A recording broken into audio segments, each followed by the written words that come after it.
Hello दोस्तों, स्वागत है आपका स्टडी विद टीम बनारस में। आज हम डिस्कस करने वाले हैं इंग्लिश पेडागोजी के कुछ बहुत ही इंपॉर्टेंट क्वेश्चंस जो कि दिसंबर 2019 में पूछे गए थे। और ये आपका प्राइमरी लेवल का क्वेश्चन पेपर है, जो कि आपको पता है कि इंग्लिश जो आती है सीटेट में 30 नंबर की आती है, जिसमें से 15 नंबर का रीडिंग कॉम्प्रिहेंशन पर बेस्ड क्वेश्चन होता है, जो पैराग्राफ वगैरह पे बेस्ड क्वेश्चंस पूछे जाते हैं। बाकी के जो 15 नंबर के क्वेश्चंस होते हैं उनमें इंग्लिश पेडागोजी पूछी जाती है, अंग्रेजी शिक्षा शास्त्र। ठीक है, तो एग्जाम से पहले आप ज़रूर देख के जाइएगा। प्रीवियस ईयर क्वेश्चंस वैसे भी रिपीट होते हैं, हर एग्जाम की बात है ये, तो ऑब्वियस सी बात है कि इसमें भी रिपीट होंगे और आपके कॉन्सेप्ट्स जो क्लियर नहीं है और आपकी जो प्रैक्टिस नहीं हुई है, तो इस वीडियो को देखने के बाद आपकी कंप्लीट प्रैक्टिस भी हो जाएगी। ठीक है, तो स्टार्ट करते हैं हमारे फर्स्ट क्वेश्चन से। डायरेक्टली मैंने इसको पेपर से ही उठाया हुआ है, जो एग्ज़ाम पेपर आया था, तो इसीलिए यहाँ पे 106 लिखा हुआ है। अदरवाइज बात करते हैं हमारे फर्स्ट क्वेश्चन की, तो ये हमारा फर्स्ट क्वेश्चन है। In the multilingual classroom learners can interact. जो मल्टीलिंगुअल क्लासरूम होता है, मतलब जहाँ बहुत तरीके की भाषाएं बोलने वाले बच्चे आते हैं, जैसे कोई पंजाबी बोलता है तो कोई हिंदी, तो कोई इंग्लिश, तो कोई ऐसे करके, तो उस कक्षा में जो लर्नर्स होते हैं, लर्नर्स यहाँ पे विद्यार्थियों को कहा गया है, वो कैसे इंटरेक्ट करते हैं, कैसे बातचीत या कोई भी काम वगैरह करते हैं। तो इसका जो ऑप्शंस है, फर्स्ट ऑप्शन कह रहा है कि in the medium of instruction followed by the school. क्या वो जो स्कूल के नियम कानून या फिर इंस्ट्रक्शंस बनाए गए हैं उसके अकॉर्डिंग बातचीत करते हैं या इंटरेक्ट करते हैं। सेकंड कह रहा है कि in their own language and can be a mix of words from more than one language. क्या वो अपनी भाषा में बात करते हैं और उनकी भाषा में दूसरी भाषाओं के भी शब्द जुड़े होते हैं।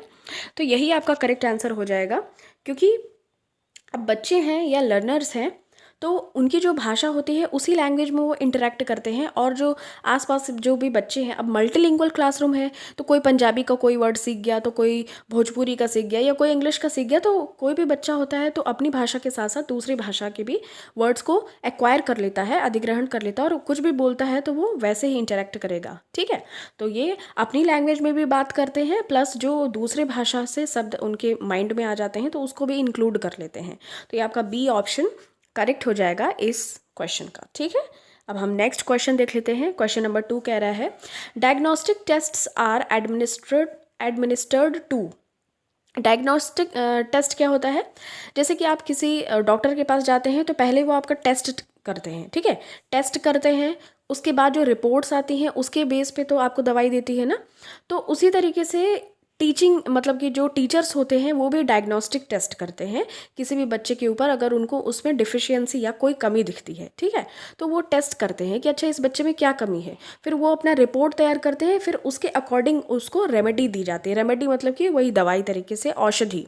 ठीक है, तो diagnostic test are administered to, मतलब कि डायग्नोस्टिक टेस्ट किस लिए किए जाते हैं। ठीक है, तो ये हो जाएगा find out deficiencies of the student with a view to planning remedies. यही मैंने आपको बताया, जैसे जो डॉक्टर होते हैं वो रेमेडी मतलब दवाई देने से पहले डायग्नोज करते हैं, मतलब चेक करते हैं, तो उसी तरीके से टीचर भी होती है, वो क्या करती है कि find out deficiencies of the students with a view to planning remedies.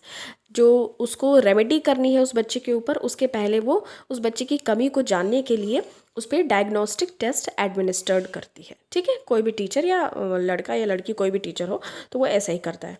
तो ये चीज़ आपका ऑप्शन नंबर ए सही हो जाएगा। नेक्स्ट क्वेश्चन देखते हैं। क्वेश्चन नंबर 3 कह रहा है, structural approach gives more importance to. जो बहुत सारे तरीके के अप्रोचेस होते हैं जिसके थ्रू टीचर किसी भी बच्चे को पढ़ाते हैं, तो यहाँ पे स्ट्रक्चरल अप्रोच की बात कर रही है, तो वो किसको ज़्यादा इंपॉर्टेंस देता है इस अप्रोच में, कौन सी जो LSRW आपको पता होगा, LSRW, ये लैंग्वेज के ये 4 मेन पार्टिकल्स होते हैं। जैसे L से लिसनिंग, S से स्पीकिंग, R से रीडिंग, W से क्या हो जाएगा, राइटिंग।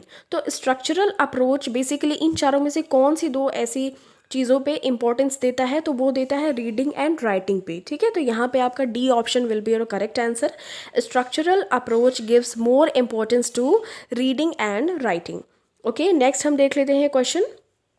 नेक्स्ट क्वेश्चन कह रहा है कि which among the following does not come under meaning based activities. ठीक है, देखिए यहाँ पे डज नॉट लिखा है, इसके नीचे अंडरलाइन भी किया गया है ताकि आपसे गलती ना हो, तो इसको ज़रूर ध्यान से अपनी कंप्यूटर स्क्रीन पे देख लीजिएगा, क्योंकि अब ऑनलाइन एग्जाम हो रहा है सीटेट का। ठीक है, तो देखिए विच अमंग द फॉलोइंग, इनमें से कौन सा ऐसा है चारों ऑप्शंस में से does not come under meaning based activities, मतलब कि आप कोई मीनिंगफुल कार्य नहीं करते हो, ऐसा कोई इसमें से चारों में से कौन सा ऑप्शन है, मतलब कि कोई अर्थविहीन काम ऐसा कौन सा है जिसका कि कोई औचित्य ही ना हो। ठीक है, तो पहला कह रहा है इंटरैक्टिंग विद द टेक्स्ट, तो ये तो सही बात है कि चलो टेक्स्ट के साथ इंटरेक्शन हो रहा है।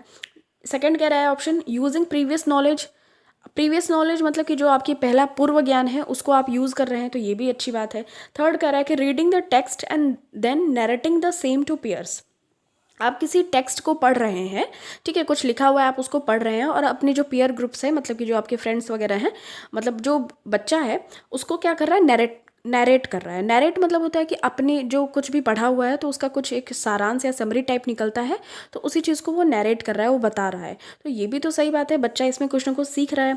ऑप्शन नंबर डी कह रहा है कि reading out every word allowed and translating it, ठीक है, तो ये फोर्थ ऑप्शन मीनिंगफुल एक्टिविटी में नहीं आएगा।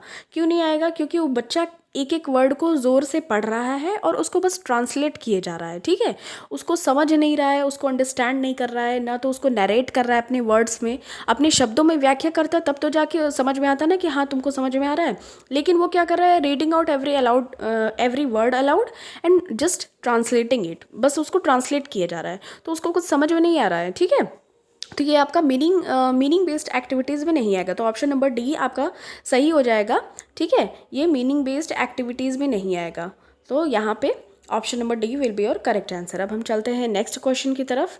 नेक्स्ट क्वेश्चन कहता है कि dash comprehension is the skill of reading a piece of text closely और intentionally for the purpose of extracting specific information from the text.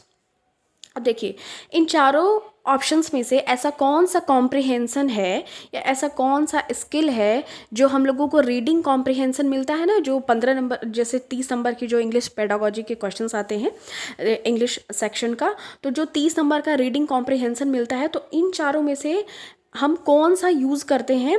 Question क्या कह रहा है कि reading a piece of text closely, कि कुछ लिखा होता है टेक्स्ट उसको हम ध्यान से पढ़ते हैं, या intentionally for the purpose of extracting specific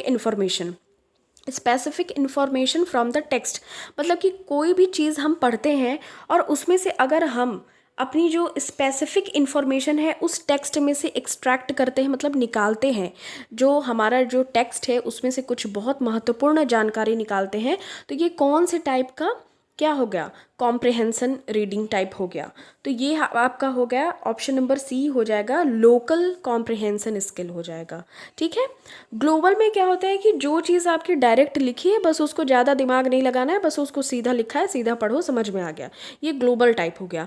local type का कॉम्प्रिहेंशन होता है कि आप जब कोई भी टेक्स्ट लिखा हुआ है उसको एकदम ध्यान से पढ़ रहे हैं और उसमें से कुछ बहुत ही अच्छा चीज़, मतलब बहुत ही स्पेसिफिक चीज़ उसको आप एक्सट्रैक्ट कर रहे हैं, तो वो चीज़ हो जाएगी लोकल कॉम्प्रिहेंशन टाइप। ठीक है, और ट्रांजैक्शनल में क्या होता है ना, इसमें होता है कि आप बार बार हर उस टेक्स्ट को पढ़ रहे हैं, टेक्स्ट मतलब होता है कोई भी पैराग्राफ समझ लीजिए, ठीक है, कोई भी पैराग्राफ आप बार बार पढ़ रहे हैं और हर बार पढ़ने पे आपको कुछ न्यू मीनिंग इसका मिल रहा है। ठीक है, तो वो हो जाता है आपका ट्रांजैक्शनल टेक्स्ट टाइप। और इनफेरेंशियल में क्या होता है, इनफेरेंशियल जैसे कि आप कोई कविता वगैरह पढ़ते हैं, ठीक है, तो उसका भावार्थ लिखते हैं ना, जैसे अपने शब्दों में भी लिखते हैं, प्लस वो जो वाक्य लिखा होता है उसके 3-4 और अलग अलग मीनिंग भी होते हैं। ठीक है, अपने से भी कुछ और मीनिंग उसमें ऐड होता है, ज़रूरी नहीं कि वो लिखा हुआ है तो उसका मीनिंग वही ही होता है। कविता में क्या होता है, उसके लेखक जो कविता लिखने वाला होता है वो कुछ और भी मीनिंग के साथ उसको लिखता है, तो उसी तरीके से अगर उसको पढ़ते हैं तो वो इनफेरेंशियल हो जाता है। ये चारों टाइप्स मैंने आपको बता दी, अगर आपको नहीं समझ में आया तो आप इसको फिर से बैक करके सुनिएगा, आपको पूरी चीज़ क्लियर हो जाएगी। ठीक है, तो यहाँ पे आपका ऑप्शन नंबर सी सही हो जाएगा कि local comprehension type of skill. तो हम चलते हैं अब नेक्स्ट क्वेश्चन पे। ठीक है, नेक्स्ट क्वेश्चन कह रहा है कि it is a type of writing in which the teacher provides the situation and helps the class to prepare it. The teacher continuously provides feedback, direction and expansion of ideas to the learners. तो यहाँ पे देखिए, एक ऐसी type का writing हो रहा है जिसमें कि टीचर एक सिचुएशन दे रही है बच्चे को और उसको हेल्प भी कर रही है कि उसको तो वो तैयार करे, ठीक है। The teacher continuously provides feedback, feedback भी वो लगातार दे रही है, डायरेक्शन भी दे रही है और एक्सप्लेनेशन एक्सपेंसन भी दे रही है, ठीक है। और किसको? बच्चों को। तो ये किस तरीके की राइटिंग हो गई, ठीक है। तो ये हो गई गाइडेड राइटिंग। गाइडेड राइटिंग में क्या कर रही है टीचर? गाइड ही तो कर रही है ना। कैसे गाइड कर रही है? उसको सिचुएशन दे रही है, बच्चों को प्रोवाइड कर रही है सिचुएशन, और क्या कर रही है? क्लास को प्रिपेयर करने के लिए हेल्प भी कर रही है और कॉन्टिन्यूसली प्रोवाइड्स फीडबैक, फीडबैक भी दे रही है, डायरेक्शन भी दे रही है कि कैसे करना है कोई काम, एक्सपेंशन भी दे रही है। तो ये क्या हो गया? गाइडेड राइटिंग के अंदर हो गया, ठीक है। तो इसका आपका बी ऑप्शन करेक्ट हो जाएगा। चलते हैं हम नेक्स्ट क्वेश्चन की तरफ। नेक्स्ट क्वेश्चन कहता है कि a teacher asked the students of class 5th to read the text thoroughly, then she asked them to answer the questions with reference to the text to the context RTC। RTC का full form क्या होता है? Reference to the text. ये चीज़ जो यहाँ पे लिखी हुई है ना, रेफरेंस टू द टेक्स्ट, इसी को शॉर्ट फॉर्म में RTC कहा जाता है। In this process she is encouraging students for. देखिए यहाँ क्वेश्चन क्या कह रहा है कि एक क्लास 5th की एक टीचर है, ठीक है, वो टेक्स्ट को थोरोली पढ़ रही है।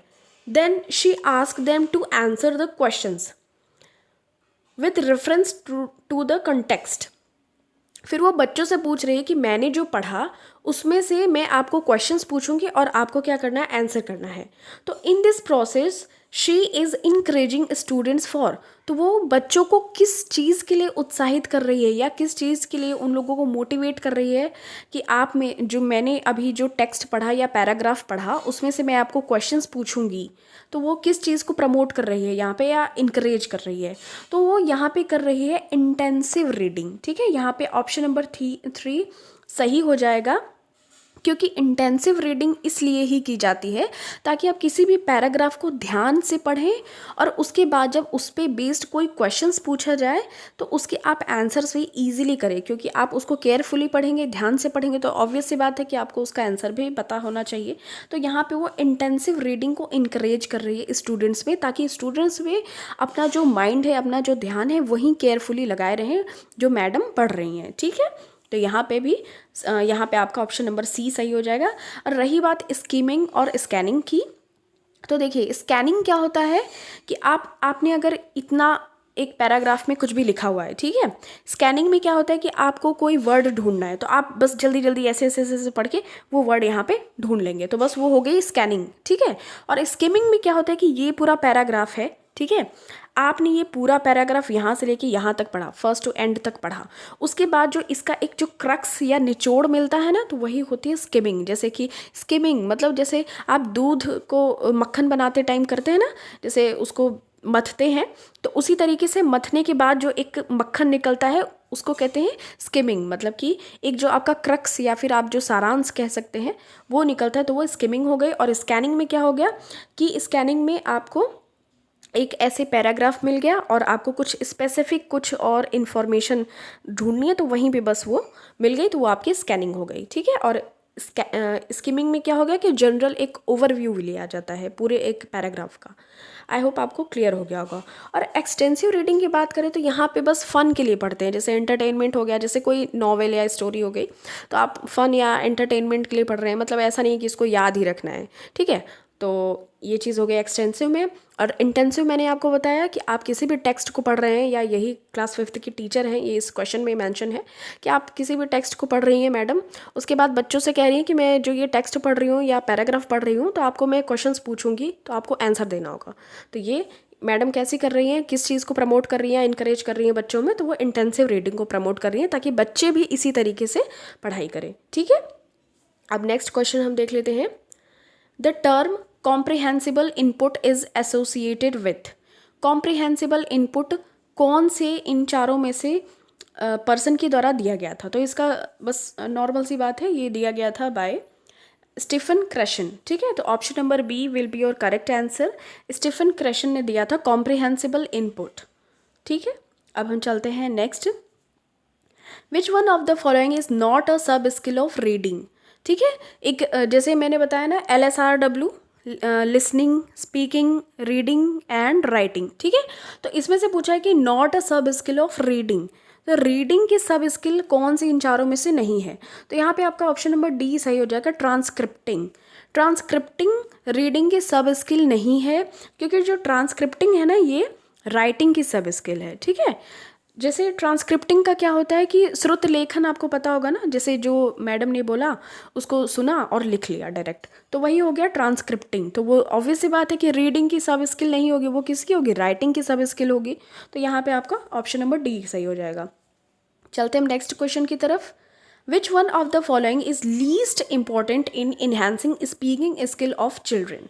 लीस्ट इंपॉर्टेंट, देखिए यहाँ पे ध्यान रखना है, लीस्ट मतलब कि बहुत कम इंपॉर्टेंट है, मतलब ना के बराबर, मात्र मतलब कुछ भी नहीं, zero. Which of the following, इसमें से कौन सा है, मतलब लीस्ट इंपॉर्टेंट है in enhancing speaking skill of children. जो कोई भी बच्चा है अगर उसकी स्पीकिंग स्किल को इम्प्रूव करना है तो इसमें से चारों में से कौन सा लीस्ट इंपॉर्टेंट है, सबसे कम इंपॉर्टेंट है। तो पहला हम ऑप्शन देखते हैं क्या लिखा है, listening patiently to childrens talk. तो इसमें तो आपका स्पीकिंग स्किल का कोई काम ही नहीं, क्योंकि पहला ही लिख दिया है लिसनिंग, तो ये तो ठीक है। चलिए देखते हैं आगे। Giving them an opportunity to express their feelings and ideas. यहाँ पे ये सही लग रहा है कि मतलब आप उनको अपॉर्चुनिटी दे रहे हैं कि आप जो बच्चे फील करते हैं या आइडियाज़ हैं उनके पास, उसको वो एक्सप्रेस कर रहे हैं, ठीक है। थर्ड देखते हैं, आस्किंग क्लोज्ड एंडेड क्वेश्चंस, ठीक है। ये आपका गलत हो जाएगा। कैसे गलत हो जाएगा, सबसे पहली बात तो कुछ कीवर्ड्स होते हैं, अगर उनको कीवर्ड्स को ध्यान में रखा जाए ना, अगर आप सिर्फ क्वेश्चन ना भी पढ़े ऑप्शंस को देख लें, अगर वो कीवर्ड्स लिखे जैसे क्लोज्ड एंडेड क्वेश्चंस लिखे हैं, ठीक है, तो आप मतलब कि 90% तक चांसेस रहते हैं कि यही ऑप्शन उसमें सही होगा। बेसिकली आपको क्वेश्चन तो पढ़ना होगा एक बार, लेकिन अगर क्लोज्ड एंडेड क्वेश्चंस कहीं भी देख लीजिए, जैसे ये कीवर्ड हो गया, ये नेगेटिव कीवर्ड हो गया, ठीक है। तो ऐसे सीटेट बहुत सारे क्वेश्चंस पूछता है जिसको आप ऐसे ही बस कीवर्ड्स के थ्रू आप सॉल्व कर सकते हैं। तो यहाँ पे अगर क्लोज्ड एंडेड क्वेश्चंस पूछे जाएंगे तो आप स्पीकिंग स्किल कैसे बच्चे की इन्हांस कर पाएंगे या बढ़ा पाएंगे, नहीं बढ़ा पाएंगे ना। जैसे क्लोज्ड एंडेड क्वेश्चंस क्या होते हैं, जैसे कि अगर किसी ने पूछ दिया हमारे देश का नाम क्या है, तो बस बच्चे ने बोल दिया हमारे देश का नाम भारत है, बस।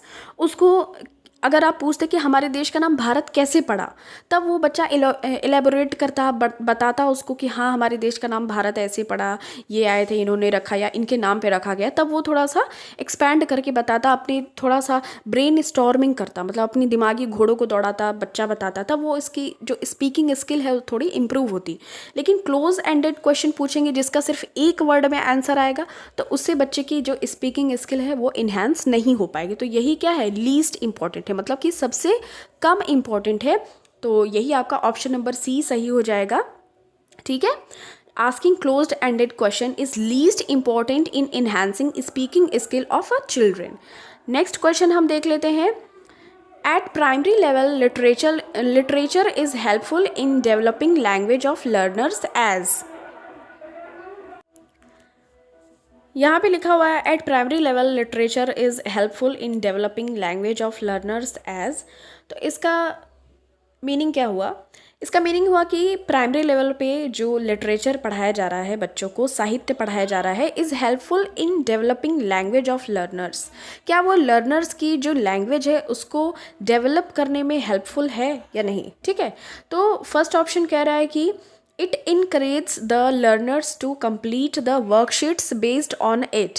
इसका कहने का मतलब है कि क्या बच्चों को सिर्फ जो वर्कशीट दिए रहते हैं, जो अभ्यास प्रश्न दिए रहते हैं, जो चैप्टर ख़त्म होने के बाद उसको कंप्लीट करने में मदद करता है, क्या इसका इतना ही रोल है अगर बच्चों को प्राइमरी लेवल पर लिटरेचर पढ़ाया जा रहा है या साहित्य पढ़ाया जा रहा है? बिल्कुल भी नहीं, ठीक है। सेकंड क्या कह रहा है कि it is an authentic material covering various genre. यहाँ पे क्या कह रहा है कि ये एक पूरा एक ऑथेंटिक मटेरियल होता है कि ताकि बच्चे का हर जर्नर कंप्लीट हो जाए, जैसे कि वो जान जाए कि वर्ण क्या होते हैं, शब्द क्या होते हैं, वाक्य कैसे बनते हैं, बोला कैसे जाता है, बोली क्या होती है, लिपि क्या होती है, ठीक है। और जो वाक्य के भेद होते हैं, पार्ट्स ऑफ स्पीच वगैरह होते हैं, नाउन प्रोनाउन, सब कुछ की एक ऑथेंटिक मटेरियल उसको मिलता है ताकि उसका कवर हो जाए सारा जर्नर।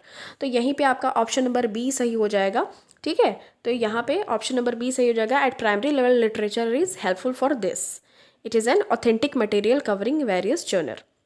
लिटरेचर क्या करता है, लिटरेचर में होते हैं ना आपके स्टोरीज होती हैं, नॉवेल होती है, ड्रामा होता है, सब कुछ होता है, तो ये सारा कवर करता है, ये ऑथेंटिक मटेरियल होता है। तो यहाँ पे आपका ऑप्शन नंबर बी सही हो जाएगा।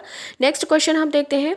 ए teacher prepares a worksheet and removes every seventh word from the text, then she asks the learners to read the text after that they were asked to complete the worksheet with missing word. The task given on the worksheet is A. एक teacher एक worksheet prepare करती है, मतलब एक अभ्यास प्रश्न type में वो वर्कशीट प्रिपेयर करती है और वो every seventh word from the text वो रिमूव कर देती है। ठीक है, जैसे आपने बचपन में पढ़ा होगा, जैसे इंडिया की स्पेलिंग मान लो ऐसे है आई, फिर यहाँ पे डैश कर दिए, ठीक है, फिर यहाँ पे डी, फिर यहाँ पे आई, फिर ए। ठीक है, तो यहाँ पे ये तो मैंने दूसरे वर्ड को मतलब सॉरी वर्ड नहीं, यहाँ पे लेटर को रिमूव किया है, लेकिन वो क्या करती है कि एवरी सेवेंथ वर्ड एक वो पैराग्राफ लिखती है। जैसे कि मान ले कि यही एक ये पैराग्राफ है, ठीक है, ये एक पैराग्राफ वो प्रिपेयर करती है, तो 1 2 3 4 5 6 एंड 7, मान लो रिमूव 7 नंबर पे आ रहा है तो इसको रिमूव कर दी। ठीक, फिर यहाँ से 1 2 3 4 5 6 7 यहाँ पे देन। ठीक है, तो इस तरीके से वो ये जो मैंने यहाँ पे रेड कलर से ऐसे फिल कर दिया ना, ऐसे यहाँ पे वो चीज़ वो रिमूव कर देती है। तो यहाँ पे वो बच्चों को बोलती है इस चीज़ को आप अपने से फिल करिए, ये पूरे एक टेक्स्ट को पढ़ के या पैराग्राफ को पढ़ के। ठीक है, तो ये पैराग्राफ को पढ़ के आप एवरी सेवेंथ वर्ड आप उसको लिखिए। ठीक है, तो यहाँ पे आपका जो करेक्ट आंसर हो जाएगा वो हो जाएगा क्लोज टेस्ट। इसको क्या कहते हैं, क्लोज टेस्ट कहते हैं। ठीक है, यहाँ पे अगर आप सेवेंथ वर्ड को रिमूव कर दे रही है मैडम, या तो फिर ऐसे जो ये मैंने बताया कि लेटर्स को रिमूव करती है, तो ये सारे तरीके किस में आते हैं, क्लोज टेस्ट में आते हैं। तो यहाँ पे आपका ऑप्शन नंबर सी सही हो जाएगा, क्लोज टेस्ट इसको कहते हैं। ठीक है, अब हम नेक्स्ट क्वेश्चन देख लेते हैं। नेक्स्ट क्वेश्चन क्या कह रहा है, language is arbitrary means that, मतलब कि आर्बिट्री का मतलब होता है कि उसमें लॉजिक नहीं होता है, इलॉजिक होता है, कोई भी लॉजिक नहीं। ठीक, तो लैंग्वेज का इलॉजिकल होता है, वो किस बेस पे होता है, तो वो उसको हम देखते हैं। ठीक है, तो फर्स्ट ऑप्शन कह रहा है कि something is determined by judgement and for a specific reason. Second कह रहा है कि it is based on a valid reason and not on chance. Third कह रहा है there is a strong relation between the words of a language and their meaning. अगर arbitrary कह रहा है तो ऑप्शन नंबर जो सी कह रहा है कि वो बिल्कुल गलत हो जाएगा। कैसे गलत हो जाएगा, आर्बिट्ररी मतलब कि कोई भी रिलेशन नहीं होता है, कोई भी मतलब इलॉजिकल। ठीक है, कोई भी लॉजिक नहीं है किसी वर्ड के पीछे। अगर आप जैसे सपोज कि काऊ बोलते हैं, ठीक है, COW काऊ बोलते हैं या गाय बोलते हैं हिंदी में, तो क्या आपको गाय से कोई रिलेशन दिखता है? जैसे COW काऊ बोलते हैं, तो क्या इस तीनों जो लेटर्स हैं इनसे कोई भी कनेक्शन दिखता है गाय का? नहीं। कैसे नहीं दिखता? क्योंकि हमको बस ये बता दिया गया है कि काऊ मीन्स गाय है, ऐसा कोई उसका इनहेरेंट रिलेशन नहीं होता है कि जैसे कुछ जैसे राजा महाराजा हैं तो उनके बेटे हैं तो उनका उनसे रिलेशन है, तो ये बोल देते हैं कि वो उनके उत्तराधिकारी हुए। तो ऐसे काऊ जो वर्ड है या गाय वर्ड है य, ठीक है, तो ऐसे उनमें कोई अपना इनहेरेंट रिलेशन नहीं होता है। ठीक है, तो यही चीज़ यहाँ पे कही गई है। तो यहाँ पे आपका ऑप्शन नंबर डी सही हो जाएगा, there is no inherent relation between the words of a language and their meaning. मतलब कि ये जो वर्ड है काऊ और उसका जो मीनिंग है गाय, और जो गाय माता जो होती हैं, ठीक है, तो इनमें और इनमें कोई ऐसा मतलब कि रिलेशन नहीं होता है। यही चीज़ यहाँ पे कही गई है, there is no inherent relation between the words of a language and their meaning. ठीक है, बस ये चीज़ हमको बता दी गई है कि आपको पता होना चाहिए कि COW काऊ, काऊ मीन्स गाय, या फिर कुछ भी ANT एंट मीन्स चीटी। तो ये चीज़ हम उसको सपोज कर लेते हैं कि अच्छा काऊ अगर बोलेगा कोई तो हमें समझ जाना है कि वो गाय है। ठीक है, तो यही चीज़ यहाँ पे कही गई है। नेक्स्ट क्वेश्चन हम देख लेते हैं, क्वेश्चन नंबर 119। तो ये सेकेंड लास्ट क्वेश्चन होगा हमारा। तो क्या कह रहा है कि the teacher observe that Praveen could not write a paragraph on her own even after brainstorming the topic, however she was able to write it under adult or peer guidance, this guidance is called. ठीक है, तो यहाँ पे एक प्रवीण नाम का एक लड़का है, टीचर उसको ऑब्जर्व करती है या करता है कि वो एक पैराग्राफ को खुद से नहीं लिख पा रहा है, ठीक है। बहुत सारे ब्रेन स्टॉर्मिंग मतलब दिमागी घोड़ों को दौड़ाने के बाद भी, बहुत दिमाग में उथल पुथल मचाने के बाद भी वो कुछ भी एक पैराग्राफ नहीं लिख पा रहा है उस किसी भी पर्टिकुलर टॉपिक पे। तो अगर वो टीचर उसको हेल्प करती है कि थोड़ा सा उसको गाइडेंस देती है, तब वो लिख ले रहा है ना। तो ये चीज़ क्या कहलाएगी, जो हेल्पिंग टीचर है, मतलब जो टीचर हेल्प कर रही है, तो वो चीज़ क्या कहलाएगी, तो वो चीज़ कहलाती है स्कैफ फोल्डिंग। तो यहाँ पे आपका ऑप्शन नंबर सी सही हो जाएगा। जो स्कैफ फोल्डिंग, अगर कोई जैसे मोर नॉलेजेबल अदर एक फैक्ट होता है, ये वाइगोत्स्की ने ये टर्म दिया था, मोर नॉलेजेबल अदर, मतलब कि आपसे ज़्यादा कोई और दूसरा है, वो जानकार है, तो वो अगर आपको थोड़ी सी गाइडेंस दे देता है, तो आप अगर यहाँ पे हैं सपोज दैट, तो यहाँ से उठ के यहाँ आ जाते हैं। तो वही चीज़ जो प्रवीण है उसको टीचर मदद कर रही है, प्रवीण अगर यहाँ पे वो काम कर रहा है, वो नहीं कर पा रहा है, ठीक है, तो वो थोड़ी सी स्कैफ फोल्डिंग उसको मिल गई, स्कैफ फोल्डिंग मिल गई तो वो टॉप पे आ गया, मतलब वो लिखने लग गया। तो वही चीज़ यहाँ पे यूज़ किया जाता है, टर्म स्कैफ फोल्डिंग, ठीक है। तो स्कैफ फोल्डिंग अगर उसको मिल गई by MKO, more knowledgeable other के द्वारा, तो उसको क्या हो गया, वो उस पर्टिकुलर टॉपिक पे एक पैराग्राफ लिख पाया, ठीक है। तो नेक्स्ट हम देख लेते हैं, ये हमारा लास्ट क्वेश्चन है। The purpose of textual exercise is not to, तो इसका करेक्ट आंसर हो जाएगा, मतलब यहाँ पे कहना क्या चाह रहा है, जो एक्सरसाइज होते हैं उसका क्या पर्पज़ नहीं होता है। फर्स्ट कह रहा है option develop creativity among learners, second कह रहा है provide opportunity to express themselves. देखिए यहाँ पे जो नॉट लिखा है ना, उसको ध्यान में रखिएगा कि इन चारों में से ऐसा कौन सा ऑप्शन नहीं है वो उसका पर्पज़ नहीं है। थर्ड कह रहा है कि memorise the answers to the questions. देखिए यहाँ पे ये एक नेगेटिव वर्ड है। अब इसी को आप अगर देख लेते हैं ना, मेमोराइज, तो आपको ज़्यादा कुछ पढ़ने की ज़रूरत नहीं है। ये कुछ ऐसे नेगेटिव टर्म्स आते हैं जिसको कि देख के ही एलिमिनेट करके और ऑप्शंस को टिक लगाया जा सकता है। अगर आपके पास टाइम कम हो एग्जाम में, तो आप ऐसी ही ट्रिक्स को फॉलो कर सकते हैं। तो यहाँ पे आपका सी ऑप्शन सही हो जाएगा, क्योंकि बच्चों को हमें अंडरस्टैंडिंग सिखानी है, ना कि मेमोराइजेशन या ट्रांसलेशन टाइप में कुछ सिखाना है।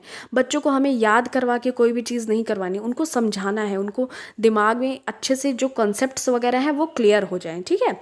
तो अगर हम टेक्सचुअल एक्सरसाइज देते हैं बच्चों को, कुछ लिखने के लिए एक्सरसाइज देते हैं या कुछ भी, तो उसका कोई पर्पज़ नहीं होता है कि वो मेमोराइज करें उस चीज़ को, मतलब कि याद ना करें, ठीक है। आंसर्स टू द क्वेश्चन, मतलब कि वो जो क्वेश्चन है उनके आंसर को मेमोराइज करने के लिए हम उनको ऐसे टेक्सचुअल एक्सरसाइज वगैरह नहीं प्रोवाइड करते हैं, मतलब हम का मतलब टीचर्स, ठीक। और अब ये देखिए, ये क्वेश्चन आपके लिए है और इसका आंसर आपको कमेंट सेक्शन में देना है। क्वेश्चन क्या कह रहा है कि story telling to young learners is primarily mean for improvement there.